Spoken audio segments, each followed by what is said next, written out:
নামাজ এটা ব্রেন পরিষ্কারের একটা সেরা বুদ্ধি। কিভাবে পরিষ্কার হয়?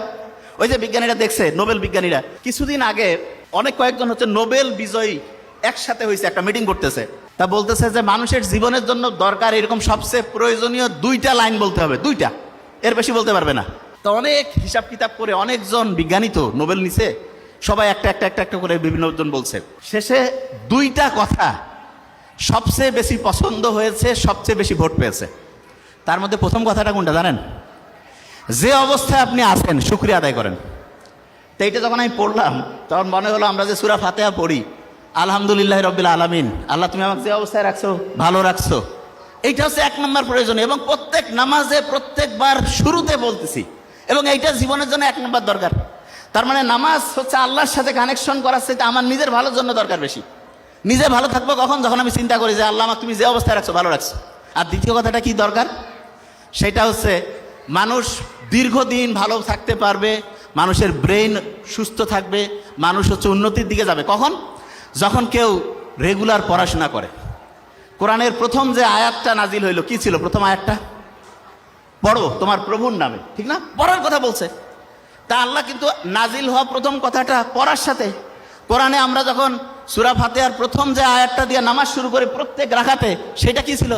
প্রথম রাকাতে প্রত্যেকবারে বলতেছি, সেটা কি? সেটা হচ্ছে শুকরিয়া জানাচ্ছে আল্লাহর কাছে। তার মানে মানুষের জন্য যেটা সবচেয়ে প্রয়োজনীয় আল্লাহ কিন্তু সেট করে দিয়েছেন। এখন দেখেন, অনেকেই বলে না যে আমি পড়ি কিন্তু আমার পড়া খেয়াল থাকে না, আছে না? স্টুডেন্টের এই সমস্যাটা বেশি তো।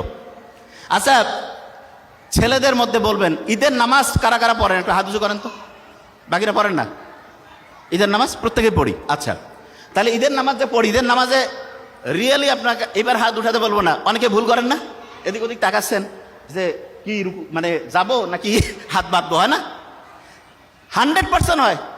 কিন্তু যখন আমি এই যে 5 ওয়াক্ত নামাজ পড়ি, এটা থেকেই হয়? প্রশ্নই আসে না। কারণটা কি?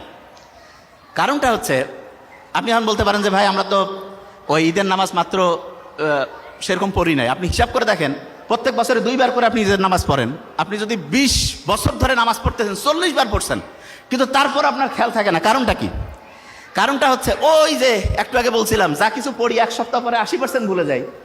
আপনি ঈদের নামাজ পড়েন তো বছরে 2 বার, আপনার পড়ার যে টেকনিকটা, যে নিয়মটা, সেটা শর্ট টার্ম মেমোরিতে থাকে, লং টার্মে আর রিজার্ভ হয় না। কিন্তু আপনি রেগুলার যে 5 ওয়াক্ত নামাজ পড়েন, এটা আপনার লং টার্ম মেমোরিতে রিজার্ভ হয়ে যায়। এই জন্য ঈদের নামাজটা এইটা থেকে একটা পড়ার টেকনিক বের করা যায়। সেটা কি? অনেক স্টুডেন্ট আছে বছরে একটা চ্যাপ্টার পড়লো, 6 মাস নাই, আর হঠাৎ করে বই থেকে প্রশ্ন করছে, জিজ্ঞাসা করছে, উত্তর দিতে পারতেছে না। কেন পারে না? কারণ পড়াটা শর্ট টার্ম থেকে হারাই গেছে। লং টার্মে যদি পড়াটা রিজার্ভ করতে চাই, তাহলে যেটা করতে হবে সেটা হচ্ছে ভুলে যাওয়ার আগে রিভিশন দিতে হবে।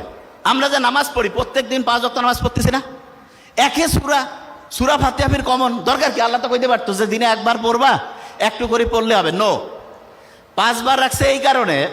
দেখবেন মুহাম্মদ সাল্লাল্লাহু আলাইহি ওয়াসাল্লামের একটা হাদিস আছে, দিনে যদি 5 বার কেউ গোসল করে তাহলে তার শরীরে কোনো ময়লা থাকে না। না, আমাদের শরীর যত দ্রুত ময়লা হয়, তার চাইতে দ্রুত ময়লা হয় আমাদের ব্রেন। যে কি কোন ভাই, ব্রেন ময়লা হয়? হ্যাঁ। এবং ব্রেন যদি ময়লা হয় তখন হয় কি? ডিপ্রেশন হয়, অ্যাংজাইটি হয়, ঠিকভাবে ঘুম আসে না। তা ব্রেনটা পরিষ্কার করার জন্য প্রত্যেক দিন 5 বার গোসল করার চাইতে উপকারী জিনিস নামাজের ব্যবস্থা আল্লাহ করছে। তার মানে নামাজ এটা ব্রেন পরিষ্কারের একটা সেরা বুদ্ধি। কিভাবে পরিষ্কার হয়?